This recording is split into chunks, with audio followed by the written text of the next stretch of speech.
It's the Kink Consultant podcast, where we're turning up the heat on all things kink and dating, relationships, and pop culture. So close the door, plug in your headphones, and let's get down to it.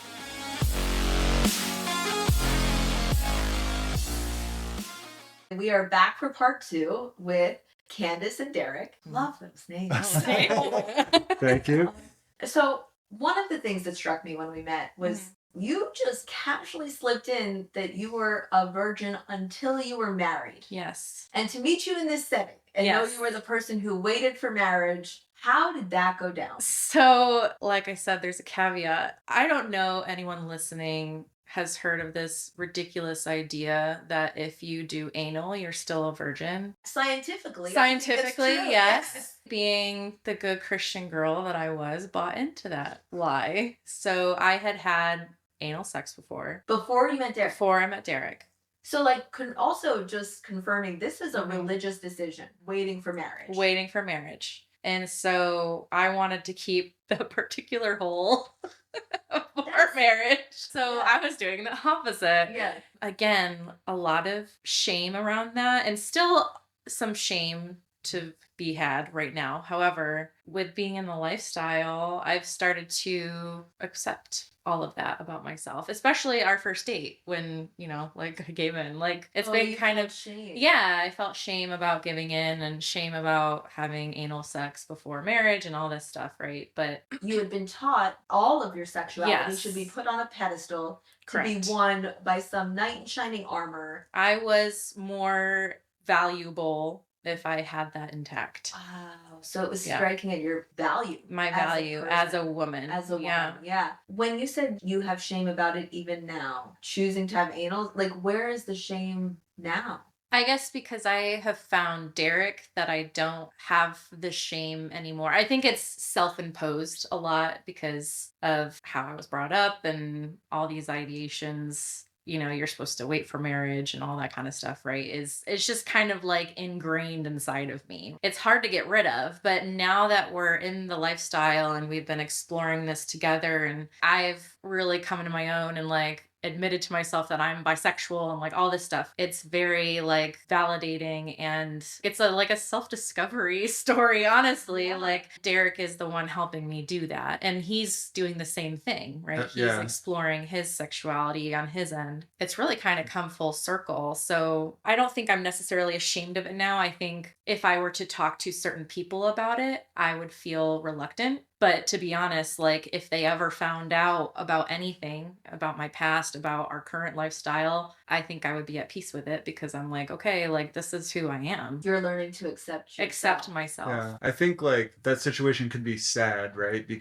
Or like upsetting, because it could potentially ruin relationships with friends or family. So I think that aspect of, potentially losing friends or family is what makes you like have the hesitation. Yeah. But when you think of it, you're not actually ashamed of it. You're more afraid of, am I gonna losing that person, lose a friend? Am I gonna lose a family member? Like, is somebody gonna like cut me off? Very interesting dynamic, because like I don't feel shame about any of it, but I don't share it with people. It's because I don't think they can handle it. There's not trust that you will be accepted fully in their space anymore. And looking back, that decision to save that part of me for marriage, it definitely was to like please my parents, and not necessarily like, I knew that God would love me anyway. It's more of trying to stay in their good graces. And now that I'm an adult and well into my 30s and I have children and stuff, it's like, life is way too short. I need to be myself. I can't keep holding back. We still consider ourselves Christians, right? We still I was going to ask. Go to church. Yeah. Well, we haven't been in a while, but that's not because we have a problem with the church, right? Like, all of us. That's just because we have young kids and we need sleep.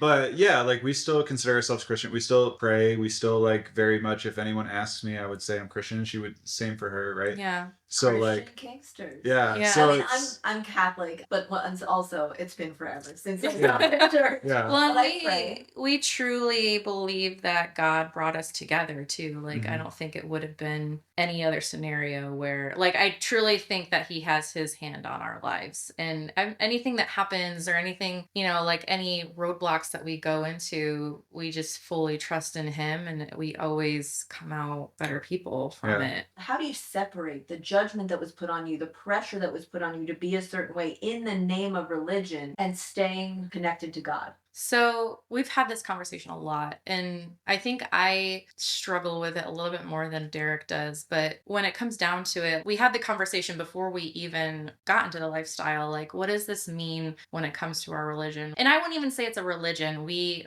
have a relationship with God. Like, that's more of what we are. So anyways, I think for anyone that's listening, right, this is our opinion on it. yeah, This isn't backed up by like scripture. biblical. This isn't like backed up. This is our opinion. This is our opinion. So what we truly believe that whatever is in the context of our marriage, as long as there's consent between the both of us and we are willing participants and we stay committed to it's all about commitment, right? We stay committed to each other, then anything can go. As long as we're not hurting anyone, anything can go in the bedroom, including other people. So you meet and then you get married. How long between meeting and getting married? 3 years. 3 years. Yeah. So in that 3 years, there's anal, there's blowjobs. Is he allowed to go down on you? Yes. Okay. You still have a sexual relationship. There's intimacy, there's passion. Are you open at that stage? We did not live with each other until we got married. Is it a big wedding?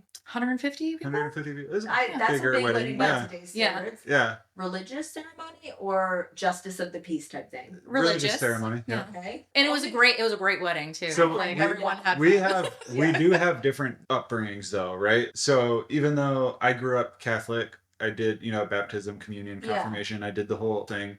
I never felt that pressure. Like I never felt the religious pressure on the sex side, right? Yeah. I feel it for other things, right? For like just being a good human being and like not being terrible to people and stuff like that. Yeah. Right? Yeah. But like on the sex side, I never felt like the shame or like you're supposed to save this for marriage. But you both continued to believe in God. Mm-hmm. Yeah. And religion, which I can relate to. And it's so funny. More people I've dated know I'm kinky than know I'm religious. It's easier to talk about nowadays. And it's especially hard, we have kind of like two worlds that we navigate, right? Like you have the religious or Christian side and then the kink side, right? Yeah. And The like side that our families and friends see. Yeah. And then the side that we just have with each other. But then new friends. Yeah.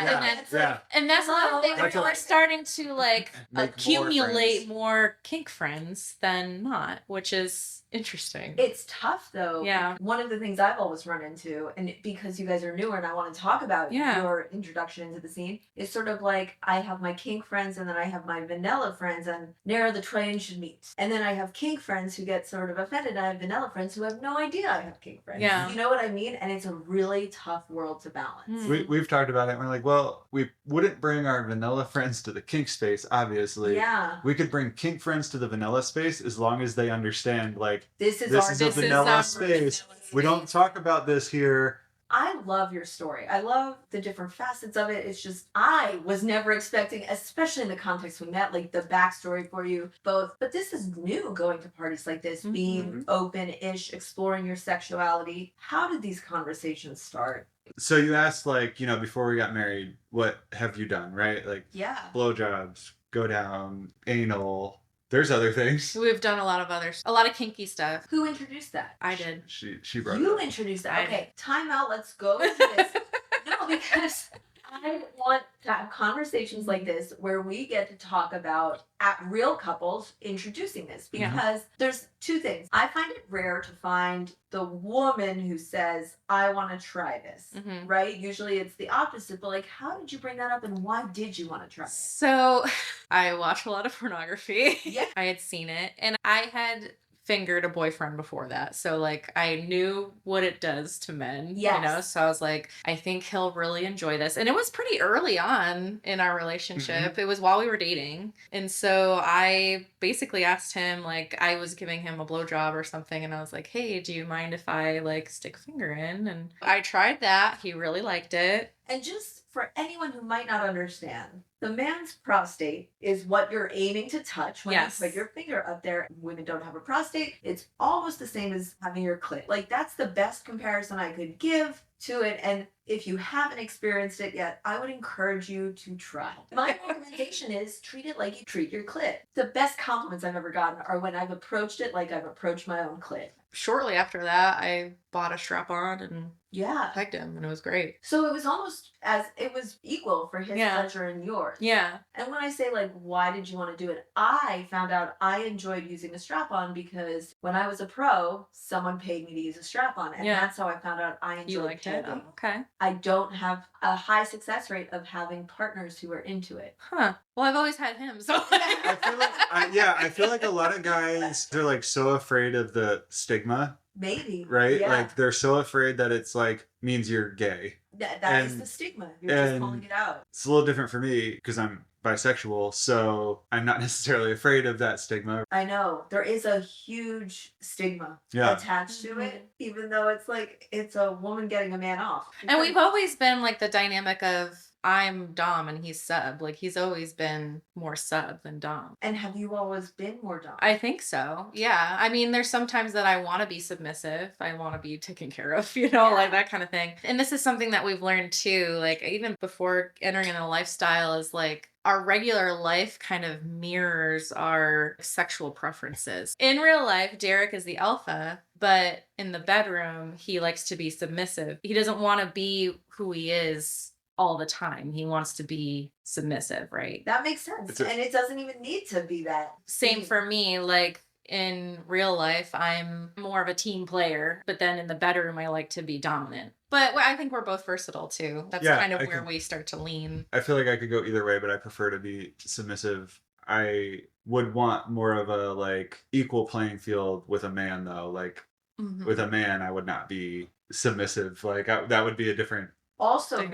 very common. Yeah. Like there are a lot of women who are like, oh, I will only submit to another woman. You know, Yeah. They're like I wouldn't submit to a man. Yeah. Okay, so no one wants to submit to men. Yeah. Exactly. Yeah. So is this thing you figured out over time? Like as the relationship progressed, you were like, oh, let's try this, let's try that, and you worked your way into what worked, or did you have a pretty strong feeling of what you were going to enjoy? At least for me on my side, I like worked myself into it because I hadn't really done anything quote unquote kinky with any other man. I felt really comfortable with Derek and wanted to try those things and felt comfortable trying those things. So I would say that like the exploration of this started when we started watching porn together, right? Okay. You start watching porn together, Oh, yeah, and you ask each other, "Well, what kind of porn do What you do you like?" like? And it's Yeah. like just regular porn, you know. You're like, Regular like, porn, yeah. like you're, waiting to see who's gonna By like. the way, the most common answer, the regular just, stuff. just whatever, yeah. So you start to slowly like share with each other the more kinky stuff that you watch, and so she eventually opened up about like loving big dick porn, right? Yeah. Like, Oh, okay. Yeah, Like- yeah.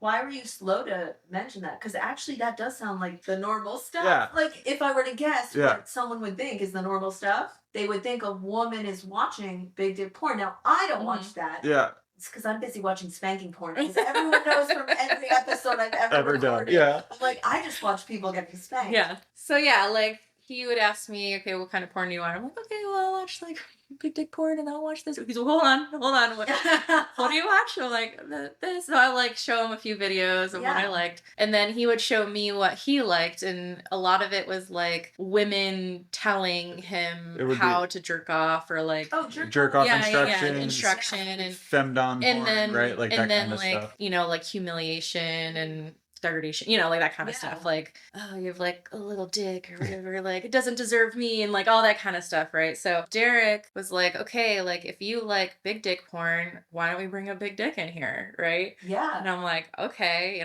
like he's more than average, right? But So it's funny because I explain myself as average, right? Like I'm No, he's average. not he's but- more than average. Yeah. Yes, he is. And I tell him that all the time, but he's like, no, tell me I have a small dick. I'm like, okay. He brings in this like monster cock. Were you ready for it? I Yeah, was.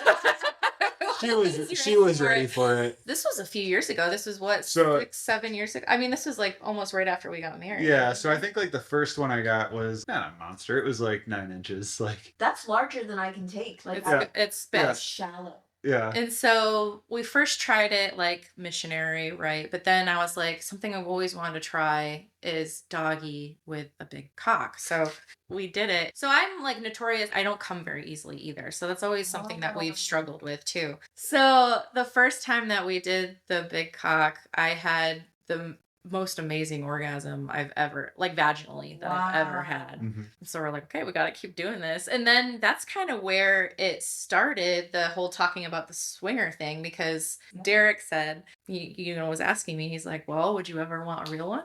Would you ever want a real big dick? And so I would ask him, like, okay, like, wouldn't you feel jealous when you do all this stuff? And Derek is literally like, as long as you're there, I could be happy with anything. Like, as long as you want it, I'll give you anything you want. So this isn't a cuckolding fantasy or anything on your part. There's like a little bit there, but I love making her come. I love it. So like I said, I want to be wanted. I want to make her come. I want to make her feel good. I want to do those things because that's what turns me on. The dildos was like what started it. There's so much empathy in that. Like, if this feels good, surely the real thing will be better for her. So, knowing was a virgin, right? And didn't get to experience that. Yeah, he's always like, well, don't you want to? Like, don't you wish you had like fucked other cocks before? And I'm like, well, yeah, like I wish I would have, but there's like the hesitation of like, but honestly, her like not wanting to hurt my feelings, right? Like I could tell when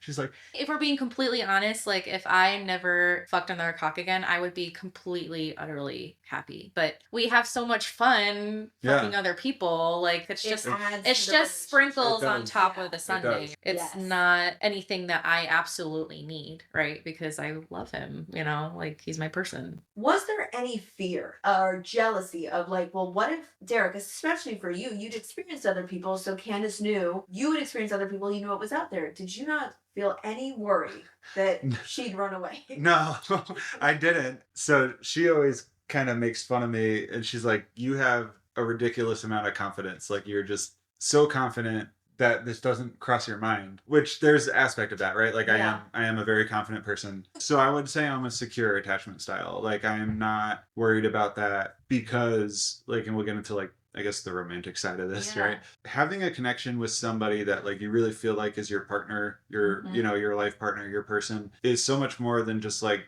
sex or physical or emotional or psychological or whatever, right? Like it's not just one or two things. It's all of it combined, right? And so for me, I feel like our relationship from the beginning has hit everything I've ever wanted always in every area that I could think of. I don't think that I could find that anywhere else. I don't think she could find that anywhere else. She could find somebody who could like fuck her better, has a bigger dick, right? She could find somebody who like emotionally connects with her better, right? Or psychologically connects with her better, or somebody who makes more money, or somebody who does this or that, right? Like those things can exist, but all together, unlikely. And if she finds that, then like good for you. Like, I don't know. I just don't believe it's out there. It would obviously hurt if that happened, but it's not that like, oh, I'm so great. It's together we're so great, right? We're so right for each other. I just want to take a second because as a single person hearing this story, I could go one of two ways. I could be like, fuck these lucky people who won the lottery, or I could be like, wow, they found their person. That means my person is out there. Mm-hmm. Doesn't mean there's only one, but like when you find it and it feels right, it flows. Because I grew up with my mom marrying different people and sort of a, like unstable family life, I was always of the mindset that like there is somebody out there for everybody or somebody's, right? Yeah. You just have to make sure that you're very careful about the people you choose to spend your time with. You don't settle, you don't overlook things. I'm also like a very direct person. And so if I have a problem with something, I bring it up. Just like all of that plays into finding the right person. But I think so people are always so afraid to lose somebody because they connect on one or two levels that they will ignore the third or fourth or whatever that are important to that them. are important as well. But they think these other two are the most important and they don't want to sacrifice losing those two levels of connection. They'll stuff it down deep inside, deal with it, and it either creates resentment or eventually it comes out. One of two things happen. You move to the avoidant, like you were talking about, avoidant attachment style, where, you know, you were like, have a shell of a relationship, or you just don't have a relationship anymore and you're not together anymore. Candace, would you say this is new for you too? Yeah. He's suggesting that you both go out, well, or maybe is it just you go out and find someone else? Oh no. So I am a lot more insecure.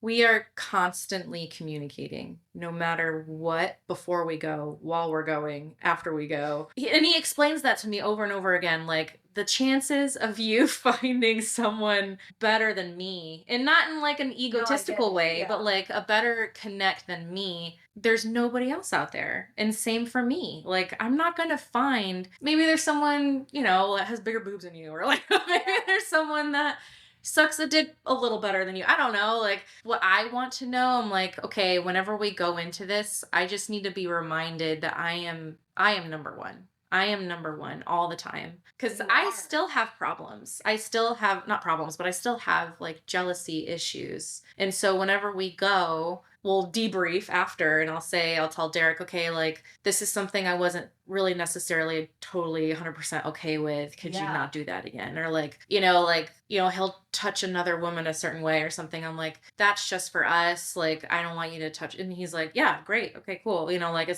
I'll know now. Like, I won't do it again, that kind of thing. But at the same time, like, I'm trying to work my way up and progress to the point where I'm at his level as far as like confidence goes. And I don't know if I'll ever be there because he's Derek and he's just that. And I think another reason why I love him and so attracted to him is that confidence too. Like, that's something that I admire about him and I want, right? And so that's like my mission in this, is to just get more confident in not only in myself, but our relationship as well. And not that I think that he's going anywhere, but it's just, there's always that little voice inside of me that's like, what if there's someone hotter than me? It's always there. It's always going to be there. But it's like kind of learning the tools to like shut it down, or like say, shut the fuck up, bitch. This is my man. He's always going to be my man. Like, there's no worry here. And as we go and as we kind of practice this,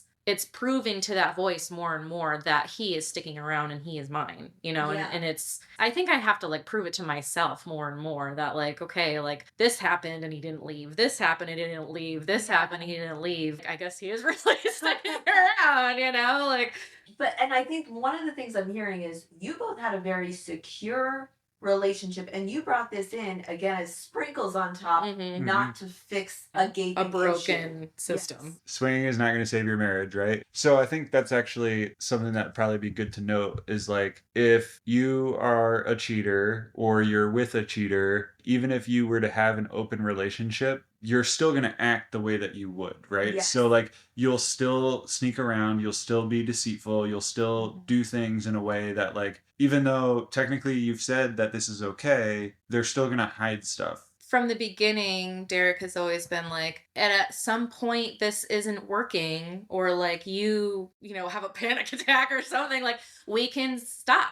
We never have to come back again. If either one of us has an experience, something changes. Like, I don't know, maybe something changes for me, we say, you know what, this isn't for us anymore, or it's not for us right now. Maybe we come back to it later on. That's where I think a lot of people in relationships, they look for something specific and then something that's not going to change. But if you're with somebody for 10 years, 20 years, 30 years, right? For decades, there's likely to be things that are going to change. So being open to like working through that change. Yeah, definitely be open. Because like, we've never like put a label on it, like we've never like set a time limit or whatever, like we're not limiting it to anything, right? Yeah. And it started as like just looking for a guy for her. So it really did just start with like, this one mission of, let's find a big dick. Was there like how do you even do that? Or were you aware of swingers parties and you were like, that's how we're gonna... He started doing research and found like the online, forums and stuff like that. And yeah, I mean, with the internet today, you could find anything out there, right? It's very easy, but it was something that we also wanted to happen organically. I mean, you could basically like DoorDash a dick anytime, right? Like, we had already decided that that's not how we wanted to go about it. So Derek, you were like, would you like to try it for real?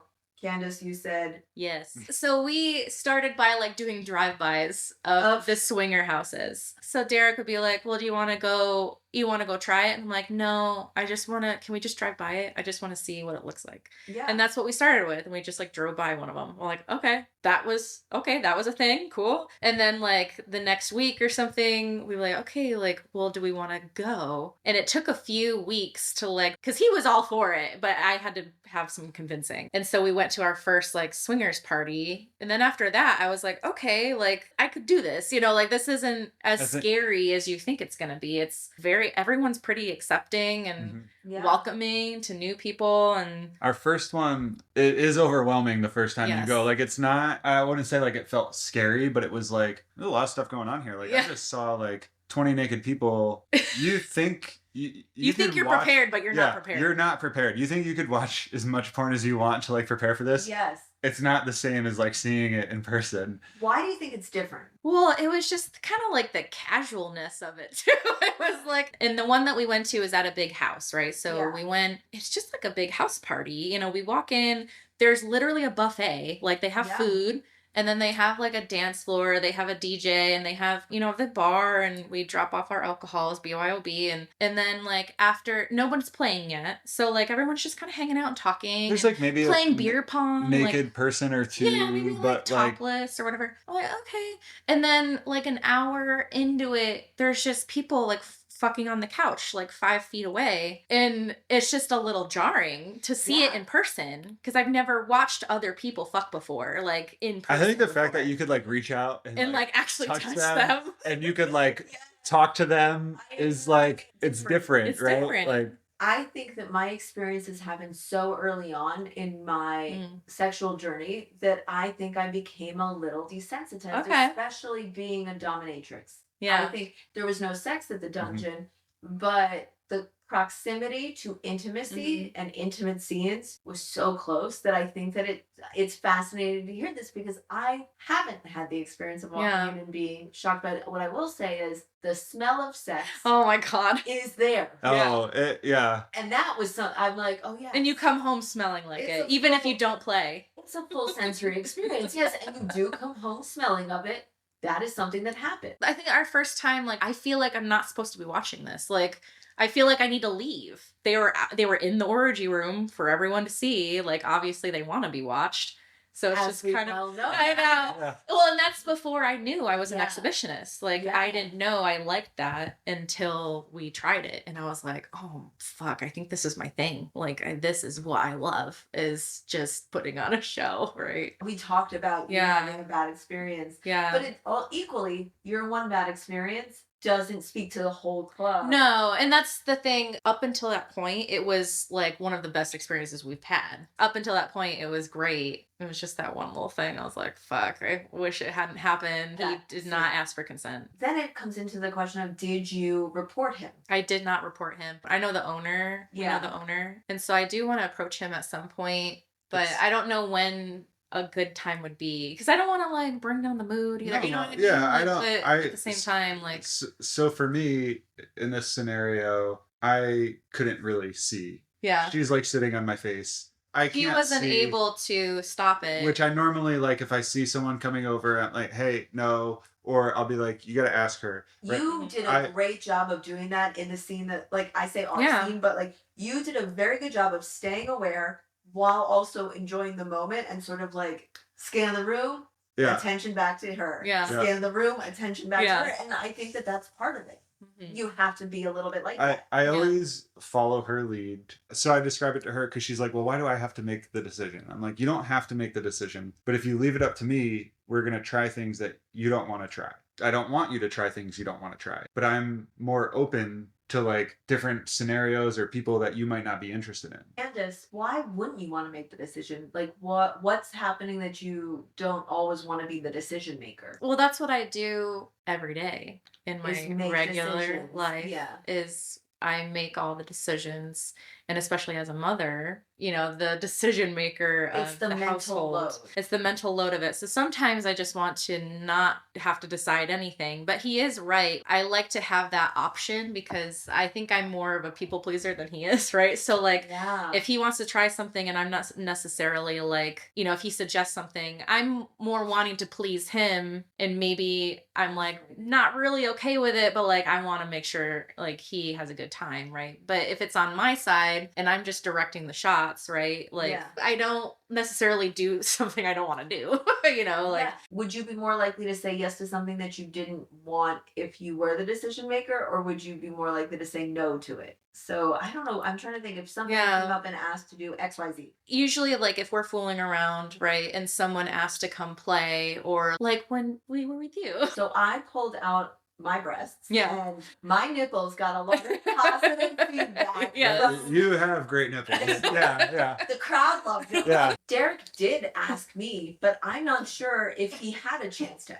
Okay, are you? You did ask me. Okay. Yeah. You did ask me. Yeah. Okay, you did. Okay. Yeah. Oh, amazing. Okay. Yeah. So I was gonna ask, was there a chance to? So you usually ask me first, Mhm. and then he asks for consent from the other person. That makes a ton Yeah. of sense, because then it doesn't make it awkward. Sometimes I'm more confident than others. And then it's usually like in the moment where I'm like, yeah, I think I'm okay with that. Like, let's try it and see. So one of those times was we were at another club and there was this really attractive couple and she was like sucking his cock. And so we were just kind of like watching a little bit, and she looked up at me. She's like, oh, do you want to join me? I was like, In sucking sucking. the strangers. Up until this point, nobody has like really touched him or like sucked his dick or anything like that, right? Yeah. So she's asking me to join. So I'm like, okay, check with Derek. He's cool with anything I want to do. So like, he's like, yeah, go ahead, suck his cock. So, and it was a big dick. So I was like, yeah, I'm sucking it with her. And then she offers, do you want Derek to lay down and we'll switch? You can suck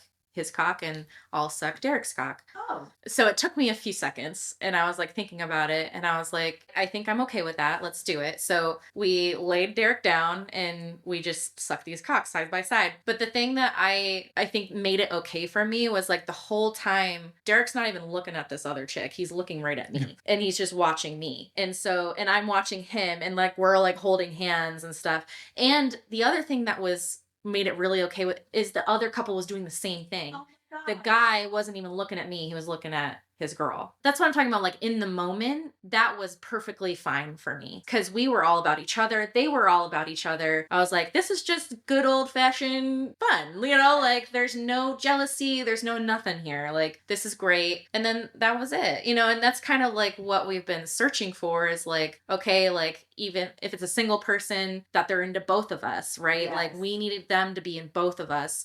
And then if it's a couple, we want them to be in it for each other and not for us. Like that's kind of like what we kind of feel people out for. Cause like we've had people approach us that are like just into me. And I'm like, no, like you have to be in both of us. And Yes. same for Derek. People are just into Derek and not me. And I'm like, no, I have to be there too. Like I have to be involved at some point, I think what's really funny is you both you do a good job of presenting as a united front. And again, I'm talking about vibes. It's really hard to explain to people it's about vibes because there's Yeah. no one action either one of you took that made me know. I was like, this is a couple that doesn't play separately, but I did. Yeah. But I guess that's maybe also from being quite attuned to people in general, Mm. seeing the connection between you two. Yeah. When we start talking with people, let's say it's the three of us. Yeah. She's standing between us, right? She's standing there. You Who guys are Candace talking. is standing Candace between- is yeah. standing there, right? You guys are talking.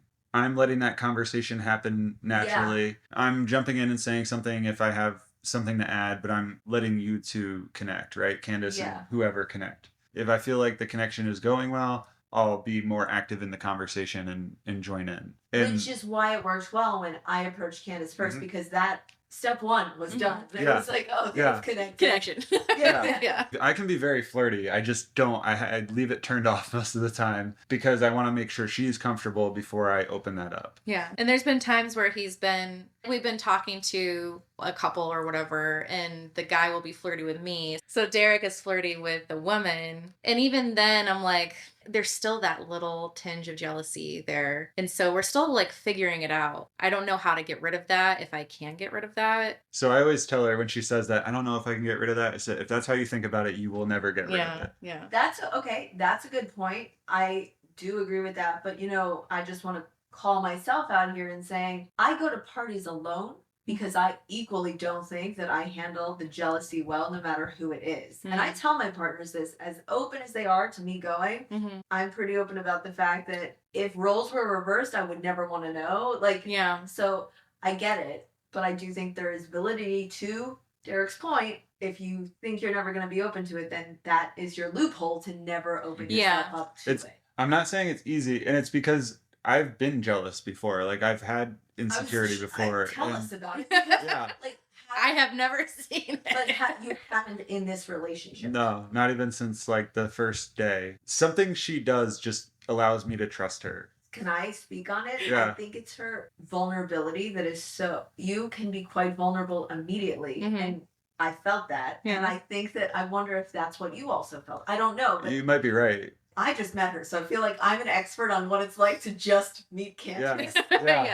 Yeah, so Whereas you know her very well. Yeah, so I think back to it, and I've been in relationships before where I was jealous and experienced that range of emotions, but those people gave me reason not to trust them. It could have been about dumb stuff. It could have been lying or hiding dumb things that didn't really matter, but once that trust is broken, that trust is broken, right? Yeah. So with Candace, I've never had that. From day one, vulnerability definitely is something, now that you call it out. She never did the thing, when you're in a relationship and, there's something stupid you do and you want to lie about it because you don't want to look like an idiot, or, she never did any of that. No, games. There's no games. There's no mind games. Yeah. And so with her, I was bought in on the trust from the beginning, which is a big deal. And that's something that I struggle with. It's not that I don't trust him implicitly. I trust him with everything that I have. It's more of I don't trust myself to keep him.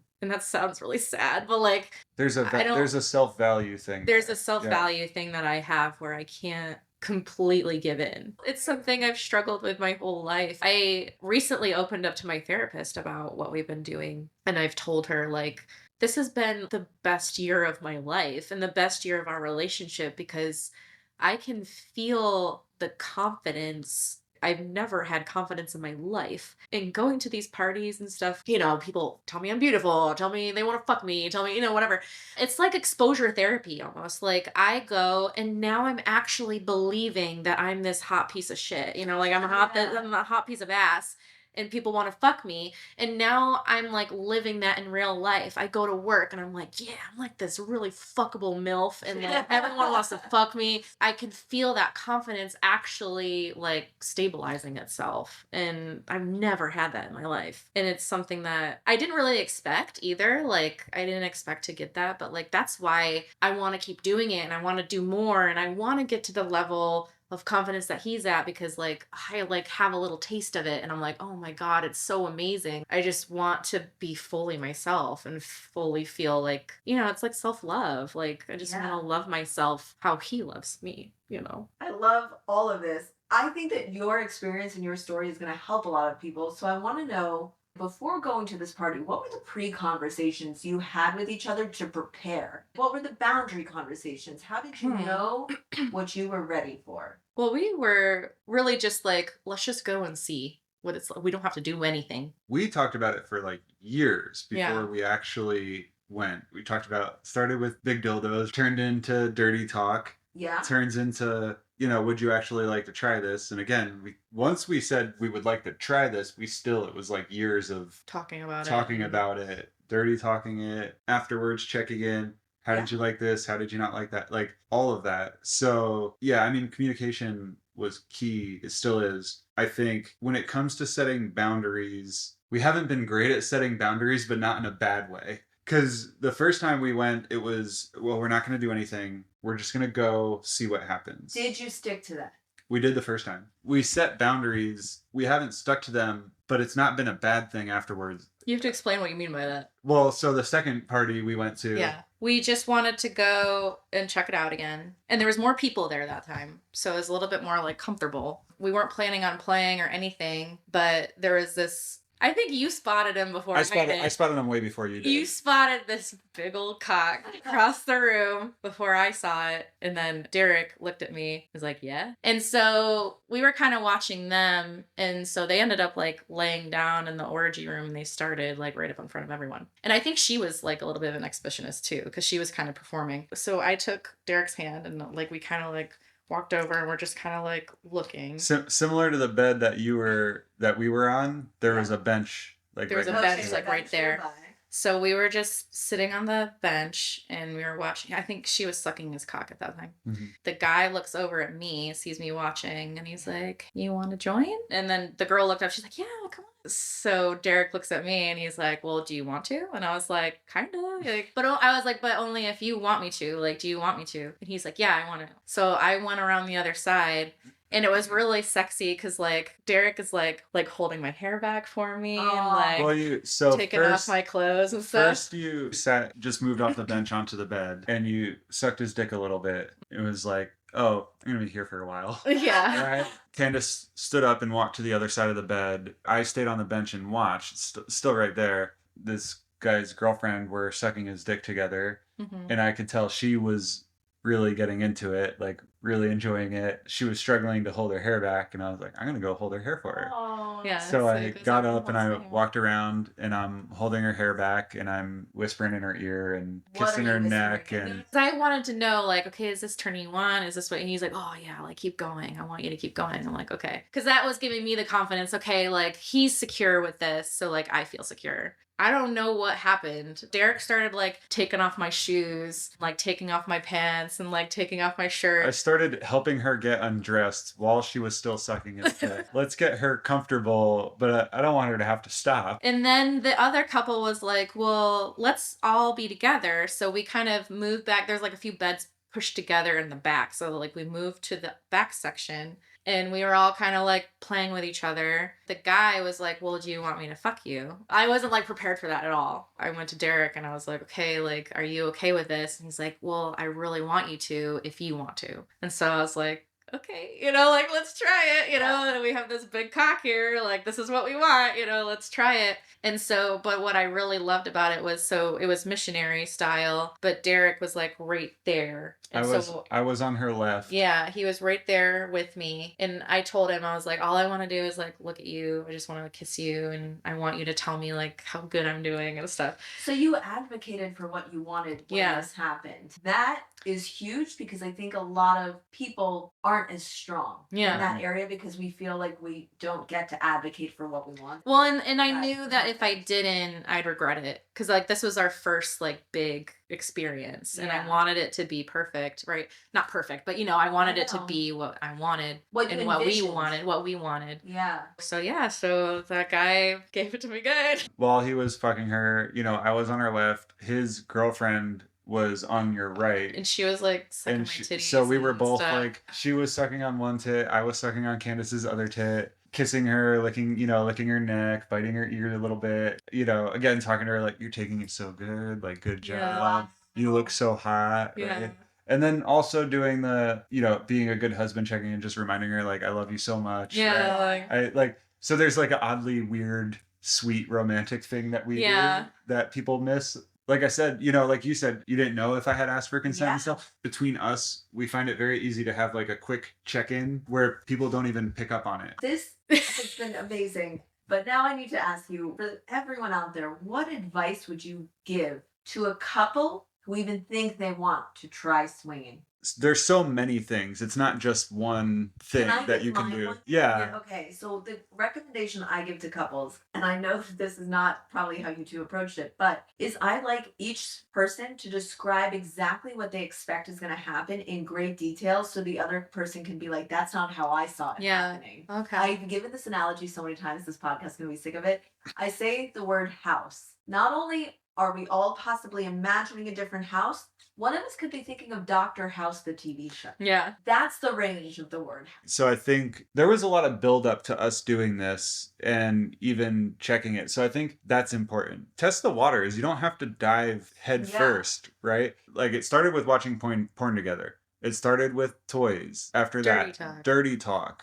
Then actually the strip club. That really greased the wheels for me now that I'm thinking about it. I know it did.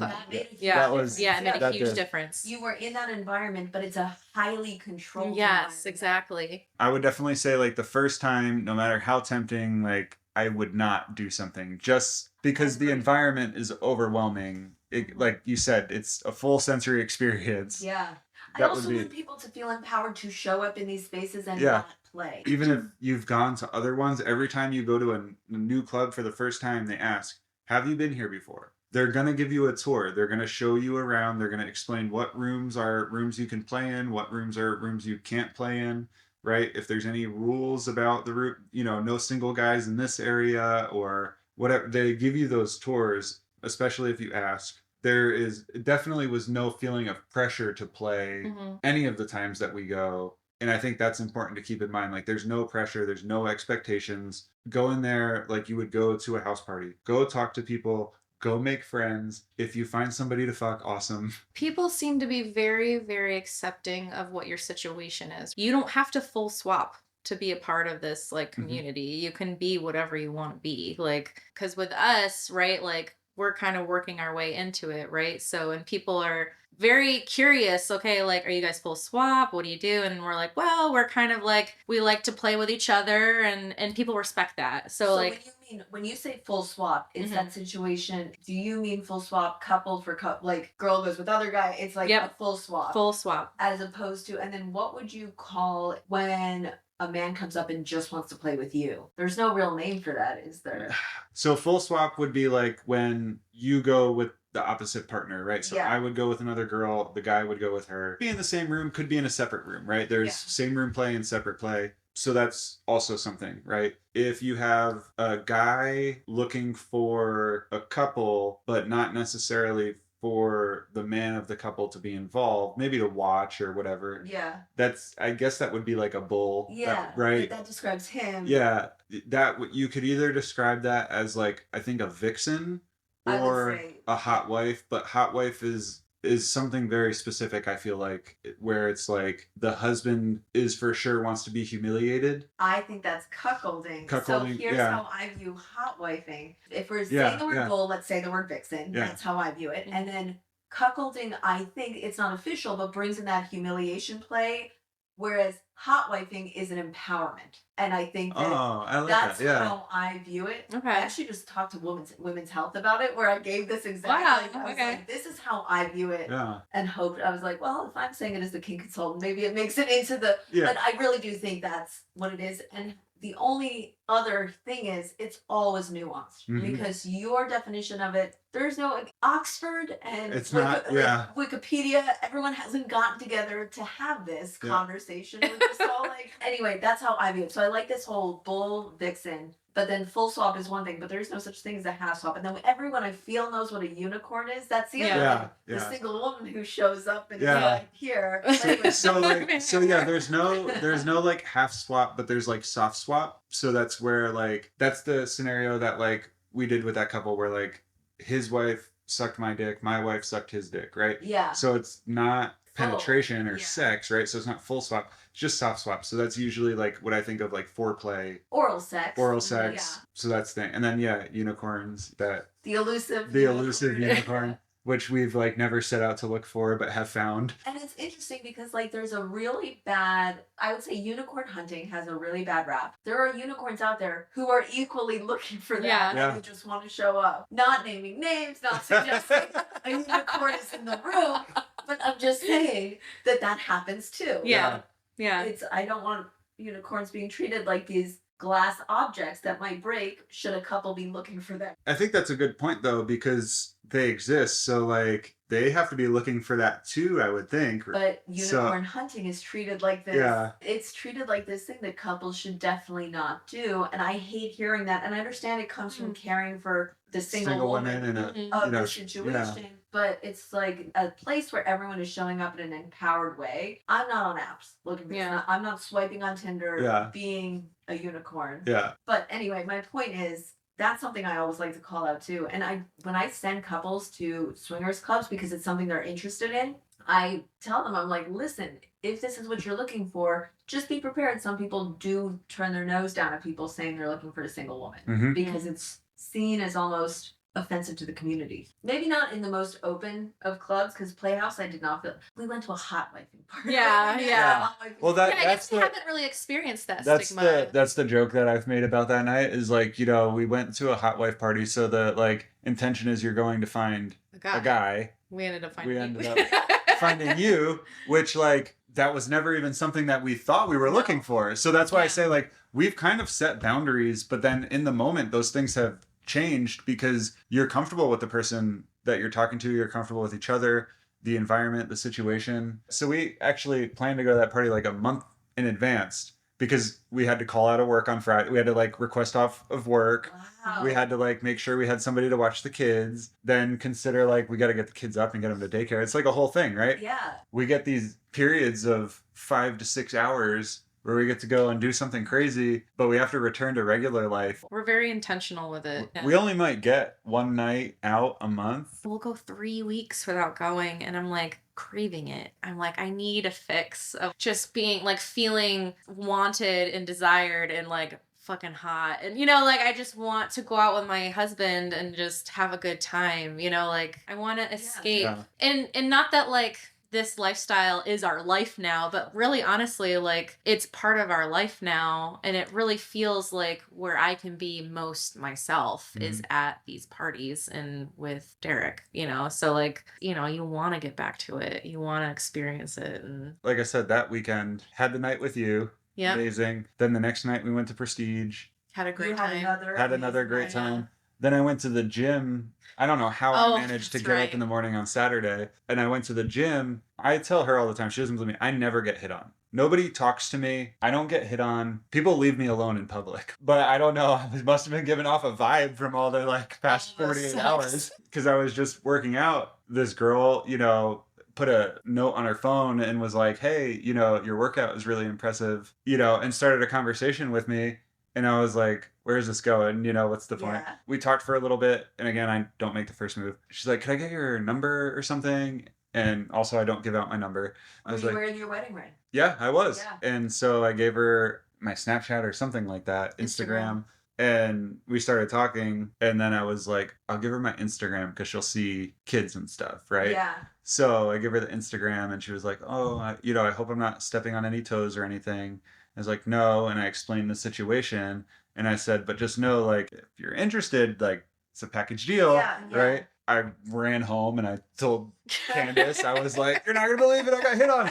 You know, told her about it. So she was like, a little like... Well, and to give you context, too, I had given my number out previously, a few months ago? It was like June or July. Because we had like previously talked about it too. Like, okay, if we get hit on, especially me, like if I get hit on, what do you want from this? Do you want me to like get his number and see like, we'll debrief later and see if we're interested in like inviting him in? And so that was kind of the conversation. I'm like, okay, same for you. Like if you get hit on or whatever, you get a girl's number that you're interested in. Obviously they need to know our situation, but like, let's talk about it, you know? So I had previously given my number out to this one guy that was into me right at a club. Nothing became of it. So then Derek got hit on and I was like so proud of him. So at first I told him like, okay, there's that little tinge of jealousy, right? Like I told him like, thank you for handling it the way that you did. That's how I want you to handle it, is like be upfront about, you know, you're married and like all this stuff and our situation, right? Like we are a package deal. You can't have me without the other. And you have to be into both of us. It can't just be for me. He encouraged her to reach out to me we'd been talking too. And so we've been talking to this girl on and off for a little bit. We haven't met up with her yet. But she's been wanting to like go to one of the parties Prestige or or check it go out. out. Yeah. So You two have laid the groundwork by having prep conversations for a situation that didn't even exist Yeah. mhm. to prepare in case it should happen. Yeah. Yeah. And that's how you were ready for this. So the groundwork is constantly being laid. And Changing. another boundary came out of it too. So like we were both talking to her on Instagram. I was like, okay, I'm gonna go to bed. I'm tired. And I was like, I thought of a boundary that I really, I need respected. So I told him, I was like, if things get spicy on the texting, you can't jerk off with just her. Like I have to be involved with the Oh. conversation. This is a really logical, Which is- considering your real life now. Yeah, Mhm. yeah. I'm like, this makes sense in Mhm. the digital world as well. Yeah. You want the same. So I want the same rule. It did get there. It got spicy and Derek told her, hey, I can't do anything. Candace isn't here. Yeah. So that was great, and I knew it was going to come up because I was like, she's really into him. Like, I think she's going to not try something, but I think it was she's, just gonna go. it was going to go there. Yeah. So I just wanted to make sure that I would feel really bad. And I think he would feel really bad if he did end up doing something and then It told me hurt your later and then it feelings. hurt my feelings Yeah. later. Right. Absolutely. So communicating yeah. a boundary when it comes up is probably the best for everybody involved. yeah. And that's where, like, again, we put the relationship above everything else. Like, I'm not willing to do anything that's going to jeopardize or risk our relationship. So all of this is just fun. Yeah. I'd drop it at any second if there's any hint that, like, this is going to put our relationship in jeopardy. However, okay, I'm going to challenge this though. It would be hard for both of you at the moment to give it up. Are you both committed to giving it up if one of you wants it? Absolutely. What do you mean by, like, what are you Well, saying? yeah, if Candace said, I can't do this anymore, it needs to stop, Mm-hmm. you're committed to Yeah. totally Yeah. doing it. Yeah. I think that is also one of the most important things because I think that is one of the complications that comes up is sort of if one person wants out, are we both willing to commit to leaving this Yeah. lifestyle? You have to, right? Because Yeah. again, like, so the whole point is for us to grow our relationship, to be with each other, to have fun together. So if you always go back to, like, what the core of it is, Yeah. and you remember that, I'm gonna jeopardize that for something that was supposed to make our relationship great. That doesn't make sense to me. I was feeling it, and she was like, we got to give this up. We'll reevaluate. We'll figure it out. If we come back to it, cool. I think a lot of people in marriage in general forget that, right? Like, you got married because you wanted to be with this person for the rest of your life. You wanted to commit to this person through hard, through easy, through all of Yeah. that, right? So when things get hard, the, like, stuff compounds. When people have to start giving things up for that relationship, the more they have to give up, the more stubborn they get about giving up anything else. Would you rather give up the relationship? Like, this is the one thing, to me, this is the one thing I always wanted out of life, was a partner like this. A family, kids, all of that. I'm not going to jeopardize that for this. That's a dime a dozen. Going out and hooking up with people is, I mean, you could do that any night of the week. This is not a dime a dozen. Yeah. Right. So as hard as it is when you, like, have, that temptation and you want something or somebody, that's fly by night. This is for life. And everybody's different, but I've always been, since I was a kid, I always wanted to be married. I always wanted a family. So even during Fuckboy Derek stage, I still knew that this was something I wanted. Yeah. So I'm not giving that up for anything. Everything else, I'll burn it to the ground before I, like, give this up. Well, like, my perspective, I'm in it now for, like, my own self-confidence and self-discovery. I'm not in it for the sex. I'm in it to discover myself and discover who I am within our relationship too. Because this relationship is already everything I've ever wanted. And it's just getting better because I'm able to love myself more and more and the way that he loves me, right? So if we would ever get to the point where he didn't want to do it anymore, I would give it up in a heartbeat. It's just because that's not something that I want to risk at all. Like, that's not the point of any of this. And for all the couples out there that want to do it, just make sure your relationship is strong, because if it's not, then this is for sure going to crumble it. It's like having kids. You're either going to get stronger from it or you're going to fall apart. And it's hard to know that's the case, but knowing that Yeah. if you're going into fix, it's a Yeah. break. Yeah. If you already know that, you Yeah. definitely don't want to explore that. Because you see all the time, like, I get like call him up because I'm all like nervous or whatever because I see like a TikTok or something and it's like swinging ruined my marriage or blah blah blah, and we always have the same conversation. It's like they're not us. Like we have this strong foundation. If at any time we need to leave, we'll leave. We don't have to do it ever again. Like this is just. When she's called me about that, I'm like, cut it off then. So, any last piece of advice? I guess like for all the men too, but all the women out there, like if you are struggling with your self-confidence, especially within your marriage, I'd say at least think about it. Think about giving it a try. As long as you have a strong relationship with your husband and he is all there for you and wants to help you improve as a person and just get better and help you love yourself, this is definitely like exposure therapy. And it's really hard at first, but it's getting easier and easier. And now I'm like, I love it. I love going and I love experiencing that with Derek. You said, you talk about like trusting your partner, trusting your husband. What is the bar though that you think should exist? Because is it that you want your husband to be strong enough to and open enough to hold your hair back while you're sucking another man's dick? Like, is that the bar? Yeah. Or is there a different scale? It's like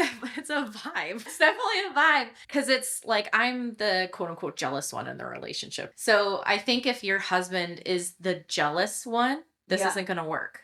Like this isn't going to work for your like self-discovery, right? If your husband is the secure type, is in it for your pleasure, right? It's really going to work. If the roles were reversed, I wouldn't be attracted to Derek because if he was jealous, I wouldn't be attracted to that. It's the confidence that I love and I'm secure in. I'm just insecure about myself. Derek, do you have advice for couples? Any parting words? Or maybe specifically for men, actually. Man up and go to therapy and fix your shit. Go learn about yourself. Go like become confident in yourself and comfortable with yourself before you bring your insecurities and you cast that on your partner. Explore something like this. Like you need to be confident. You need to be secure. You need to figure out whatever traumas that you're carrying that you're trying to project alpha male figure by going to the gym, by having the fast car, by whatever it is that you're doing out there to like, mask that hurt, right? Yeah. Stop trying to mask it. Like go figure it out. Go make sure that you get over it and that you feel better. You can enter the world as like your authentic self and not just wearing that mask, and then go explore something like this. But until you do that, don't bother. I've gone to therapy on and off since I was a teenager. Like, so it's something that's just built into who I am, right? Those practices. And sometimes, when you're having a rough time, you forget, you have to go back and be reminded or whatever. But yeah, I've been in it. I've done it, not easy, but that's where my confidence comes from. It's like my self-worth is not tied up in things or achievements or accomplishments. It's just like, I just think that I'm good. Have value. I have value no matter where I am. And it's not like, it's not tied to anything I do or have. It's just me as a person. Which is the ideal. And on that note, thank you both so much for coming on the podcast. If you enjoyed this episode, don't forget to subscribe, leave a review, and share it with anyone who might find it interesting. And if you have any questions or topics you'd like me to cover in future episodes, feel free to reach out. Email info@thekinkconsultant.com. Until next time, keep on kinking on.